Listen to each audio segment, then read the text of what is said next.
Welcome to this explainer. Today, we're going to uncover the hidden mechanics of business survival and growth. To kick things off, I want you to imagine you're sitting on a crisp terrace and you're looking at an uneven vintage brass weighing scale. That scale, it perfectly represents tension. But here's the thing, in business, tension isn't necessarily a bad thing. It's actually structure. Today we are exploring the rhythm of risk through leverage and break-even analysis.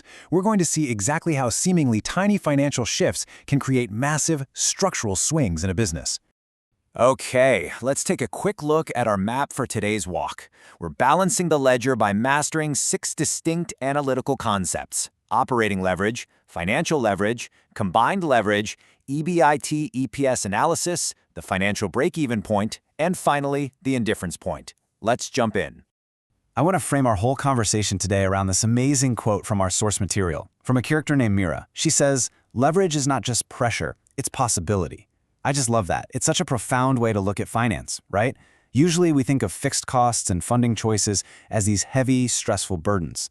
But as we're going to see, they actually dictate the upward and downward movement of a business. They're literally the engine of potential. That brings us right to our first act, operating leverage, or as we're going to call it, the seesaw. So what is it? Operating leverage arises directly from your fixed operating costs. We're talking about things like rent, salaries, or the depreciation of your equipment. Here's the core mechanic. When your sales increase, those fixed costs stay exactly the same, which massively amplifies your profits. But if sales fall, your losses deepen just as fast. Think of it exactly like a seesaw. The heavier that fixed cost sits on one side, the sharper and more violent the swing up or down is going to be. And this comparison brilliantly illustrates what that seesaw actually looks like in the real world. Let's look at the highs first. A ceramic studio in Puducherry invested in a super expensive high-end kiln. During festival season, their sales surged and profits absolutely skyrocketed because their cost per unit dropped significantly. Or take a printing press that automated its binding section. They saw massive margins on bulk orders. But then, look at the lows. During exam lulls, those automated printing machines just sat there, completely idle. And in the off-season, that expensive kiln became a dead weight, dragging the studio down. Operating leverage gave them wings, for sure, but it also created incredibly heavy wind resistance. Okay, let's step off the seesaw and look at our second type of swing, financial leverage. This one operates much more like a ladder. Financial leverage kicks in when a business uses debt to finance its operations. Here, your interest payments become your fixed financial cost. If your business returns exceed the cost of that debt, well, your equity holders reap massive benefits. Essentially, borrowing is a bet on tomorrow. It's like borrowing a ladder. If you climb well, you're going to reach much higher than you ever could on your own. But if you slip, that fixed interest ensures you hit the ground a lot harder. Let's walk through how this ladder works for a few different businesses. First, we have a local bakery that used a working capital loan to buy ingredients in bulk at a steep discount. It improved their margins beautifully. Debt wasn't a trap here at all, it was a precise tool. Next, a textile exporter took out a term loan to expand. Great at first, right? But when global orders suddenly slowed down, that interest burden became incredibly heavy. And finally, a local theater group borrowed funds to renovate their space. When their ticket sales didn't quite cover the interest costs, financial leverage essentially forced them to get creative. They ended up renting out their space to other groups on their off days. Their burden actually became a stage for others. Let's move on and see how these two forces build into our third concept, combined leverage. This is where it becomes a dance. Combined leverage is exactly what it sounds like. It's the total combined impact of both your operating and your financial leverage. It shows us how a change in sales ultimately trickles all the way down to affect your earnings per share. This is the full swing of the business, stretching from your base fixed costs all the way up to your capital structure. Our source material beautifully describes this as a dance between two drums.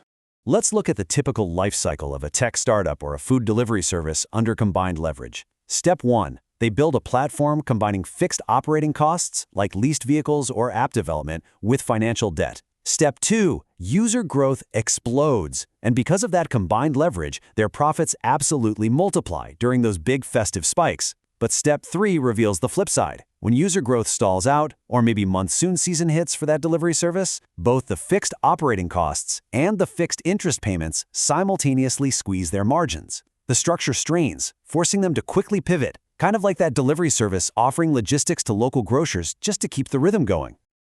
Now that we've got a handle on the swings, let's shift our focus to our analytical tools. Concept number 4 is EBIT-EPS analysis. Now, what's really fascinating about this slide is seeing how two entirely different businesses approach their funding. This analysis compares how earnings per share changes with operating income, or EBIT.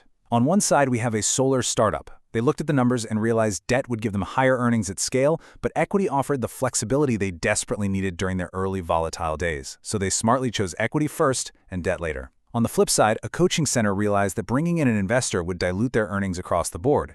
Since they had very predictable cash flows, they chose debt simply to protect their ownership.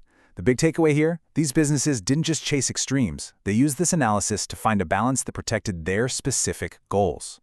Which brings us to our fifth concept, the break-even compass. Let's reframe how we think about this. The financial break-even point is basically the minimum level of operating income you need to just cover your financial costs. It's the exact point where your earnings per share becomes zero. Now listen closely, because this is absolutely crucial. This point is not a crisis. It's not some terrifying wall you have to scramble over. It's simply a compass. It is a clear window showing you the exact line between survival and strain. Let's put that into perspective with a real number, 80,000 rupees. A local cafe took out a loan to renovate their space. Using this tool, they calculated that their financial break-even was exactly 80,000 rupees in monthly operating income. If sales dipped below that, the owners took home nothing. But instead of panicking, knowing this exact number acted as their compass. They knew the target. It turned the immense, vague anxiety of a renovation loan into simple, manageable arithmetic. Let's move to our final analytical stop, the crossroads of choice. We're talking about the indifference point. The indifference point is the specific level of operating income where two entirely different financing options yield the exact same earnings per share. So the crucial thing to understand here is that this acts as a crossroad where both paths look completely equal. It's an incredibly powerful tool for helping businesses confidently choose between taking on debt or bringing in equity, especially when future returns are a bit of a question mark.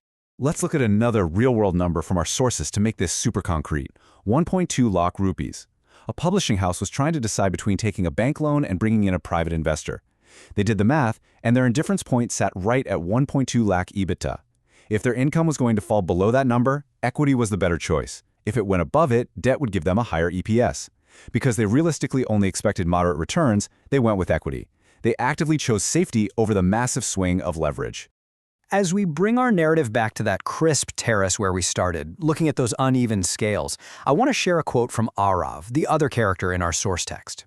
He said, "Break-even is not just a line, it's a lens." When you combine that with Mira's earlier thought that leverage is not just risk, it's rhythm, we get our core philosophical takeaway for today. These concepts, leverage and break-even, they aren't just terrifying risks to be avoided. They are rhythms to be completely understood and deliberately mastered.